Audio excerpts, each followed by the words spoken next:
રાજ્યની સરકારી પ્રાથમિક શાળાઓમાં શિક્ષકોની અછત દૂર કરવા અને લાંબા સમયથી નિમણૂકની રાહ જોતા ઉમેદવારો માટે હવે રાહતના સમાચાર।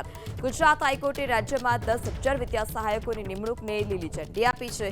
પ્રાથમિક વિભાગમાં વિદ્યા સહાયકોની ભરતી અંગે ચાલી રહેલી કાનૂની વિવાદ વચ્ચે ગુજરાત હાઈકોર્ટે વચગાળાનો ચુકાદો આપતા 10,000 વિદ્યા સહાયકોની નિમણૂક કરવા માટે મંજૂરી આપી। જો કે કોર્ટમાં અરજી કરનારા 700થી વધારે ઉમેદવારોની જગ્યાઓ હાલ પૂરતી અનામત રાખવામાં આવશે। ટેટ 1 પરીક્ષાના આધારે વિદ્યા સહાયકોની ભરતી પ્રક્રિયા હાથ ધરાઈ હતી। ભરતી દરમિયાન કેટલાક ઉમેદવારોને ગેરલાયક ઠેરવવામાં આવતા અને ભરતીના નિયમો સામે વાંધો ઉઠાવનાર ઉમેદવારોએ ફેબ્રુઆરીમાં હાઈકોર્ટના દરવાજા ખખડાવ્યા હતા। કાનૂની વિવાદને કારણે છેલ્લા 6 મહિનાથી સમગ્ર ભરતી પ્રક્રિયા અટવાઈ પડી હતી, જેને લીધે યોગ્યતા ધરાવતા હજારો ઉમેદવારોની નિમણૂક અટકી ગઈ। સુનાવણી દરમિયાન સરકારે કોર્ટને ખાતરી આપી કે અરજી કરનાર ઉમેદવારોના હિતનું પણ ધ્યાન રખાશે।